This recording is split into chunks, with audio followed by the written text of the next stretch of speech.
আপনার কি পেট ফুলে আছে, বারবার গ্যাসের সমস্যা হচ্ছে, অনেক কিছু ট্রাই করে সমাধান পাচ্ছেন না? আজ থেকে আপনার চিন্তা দিন শেষ। আজ আমি আপনাকে 3টি 100% প্রমাণিত ঘরোয়া উপায় সম্পর্কে বলবো, যা মাত্র কয়েক মিনিটেই আপনার গ্যাসের সমস্যা সমাধান করবে। তাই ভিডিওটি শেষ পর্যন্ত দেখুন, কারণ শেষের টিপসটি সবচেয়ে কার্যকর। প্রথম উপায়, লেবু, আদা, বিট লবণ এবং গরম পানি পান করুন। কারণ লেবুতে আছে সাইট্রিক অ্যাসিড, যা হজম শক্তি বৃদ্ধি করে। আদায় আছে প্রাকৃতিক অ্যান্টি ইনফ্লেমেটরি, যা পেটের গ্যাস দূর করতে সক্ষম। আর বিট লবণ গ্যাস্ট্রিকের অ্যাসিড নিয়ন্ত্রণ করে। 1 গ্লাস কুসুম গরম পানিতে 1 চামচ লেবুর রস এবং 1 চিমটি বিট লবণ দিয়ে মিক্স করে পান করুন। দ্বিতীয় উপায়, পবন ব্যায়াম করুন। কারণ এটা পেটের গ্যাস বাতাস বের করে দেয়, খাবার দ্রুত হজম করে, কোষ্ঠকাঠিন্য দূর করে, যার কারণে পেটে গ্যাস হয় না। প্রথমে মাটিতে চিত হয়ে শুয়ে পড়ুন, তারপর 2 হাঁটু ভাঁজ করে বুকের কাছে আনুন এবং 2 হাত দিয়ে জড়িয়ে ধরুন। এই অবস্থায় ধীরে ধীরে নাক দিয়ে শ্বাস নিন এবং মুখ দিয়ে ছেড়ে দিন। এভাবে 30 থেকে 60 সেকেন্ড ব্যায়াম করুন। তৃতীয় উপায়, জিরা চা পান করুন। কারণ জিরাতে আছে যৌগ, যা পেটের গ্যাস দূর করতে, হজম শক্তি বৃদ্ধি করতে, বদ হজমের সমস্যা, অতিরিক্ত অ্যাসিডিটি এবং বুক জ্বালা পোড়া থেকে মুক্তি দেয়।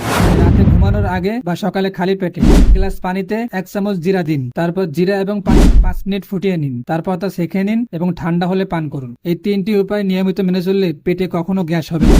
ভিডিওটি কাজে লাগলে অবশ্যই লাইক এবং শেয়ার করুন। নিয়মিত স্বাস্থ্য টিপস পেতে চ্যানেলটি সাবস্ক্রাইব করুন। ধন্যবাদ।